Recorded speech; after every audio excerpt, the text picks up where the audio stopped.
'Twas in the prime of summer-time, an evening calm and cool, and 24 happy boys came bounding out of school. There were some that ran, and some that leapt like troutlets in a pool. Away they sped with gamesome minds, and souls untouched by sin. To a level mead they came, and there they drave the wickets in. Pleasantly shone the setting sun over the town of Lynn. Like sportive deer they coursed about, and shouted as they ran, turning to mirth all things of earth as only boyhood can. But the usher sat remote from all, a melancholy man.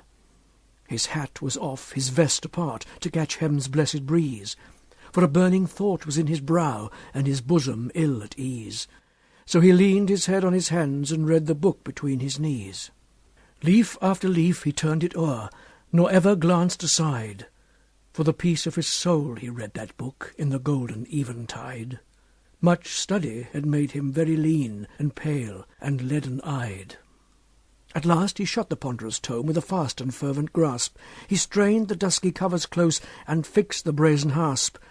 O God, could I so close my mind and clasp it with a clasp? Then leaping on his feet upright, some moody turns he took, now up the mead, then down the mead, and past a shady nook. And lo, he saw a little boy that pored upon a book. "My gentle lad, what is't you read? Romance or fairy fable? Or is it some historic page of kings and crowns unstable?" The young boy gave an upward glance. "It is the death of Abel." The usher took 6 hasty strides as smit with sudden pain, 6 hasty strides beyond the place, then slowly back again. And down he sat beside the lad, and talked with him of Cain. And long since then of bloody men whose deeds tradition saves, of lonely folk cut off unseen, and hid in sudden graves, of horrid stabs in groves forlorn, and murders done in caves.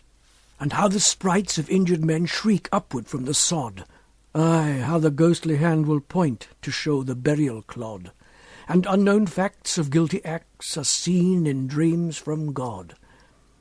He told how murderers walk the earth beneath the curse of Cain, with crimson clouds before their eyes, and flames about their brain, for blood has left upon their souls its everlasting stain.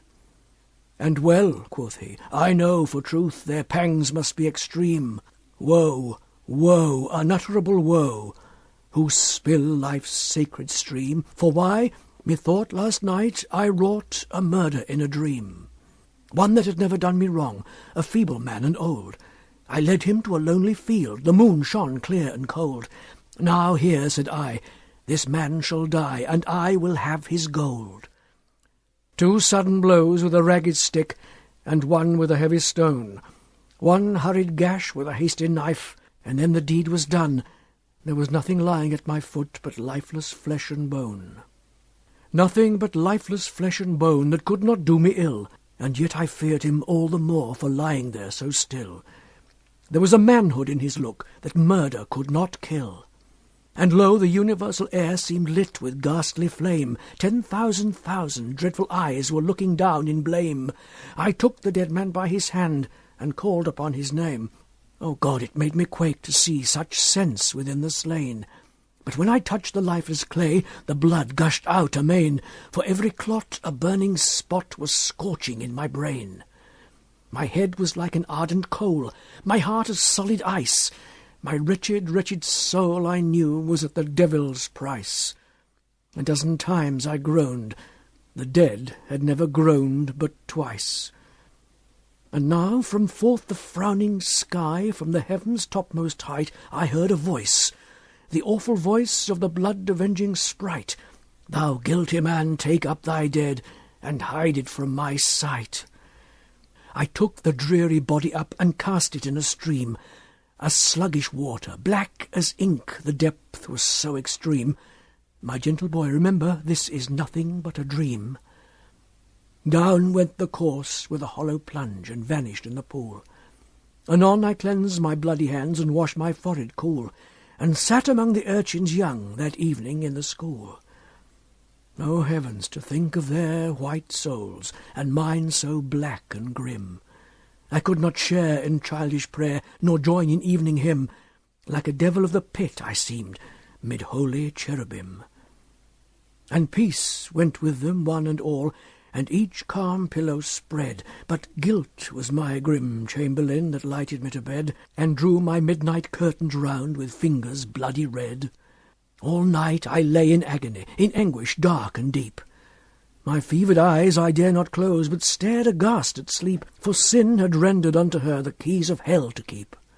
All night I lay in agony, from weary chime to chime, with one besetting horrid hint that racked me all the time, a mighty yearning, like the first fierce impulse unto crime.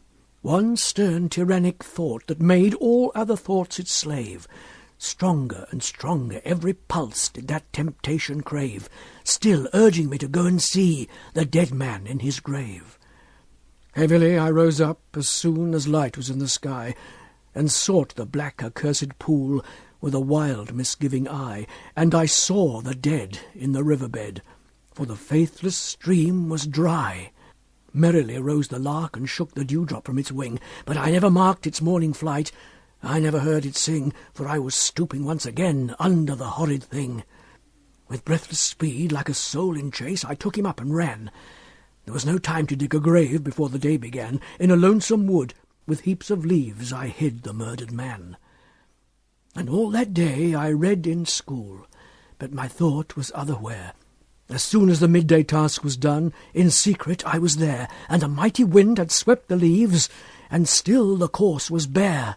Then down I cast me on my face, and first began to weep, for I knew my secret then was one that earth refused to keep, or land or sea, though he should be 10,000 fathoms deep. So wills the fierce avenging sprite, till blood for blood atones. Aye, though he's buried in a cave and trodden down with stones, and years have rotted off his flesh, the world shall see his bones. Oh God, that horrid, horrid dream besets me now awake. Again, again, with a dizzy brain, the human life I take, and my red right hand grows raging hot, like Cranmer's at the stake. And still no peace for the restless clay will wave or mould allow. The horrid thing pursues my soul, it stands before me now.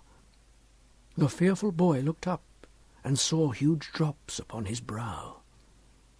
That very night, while gentle sleep the urchin eyelids kissed, 2 stern-faced men set out from Lynn, through the cold and heavy mist, and Eugene Aram walked between, with gyves upon his wrist.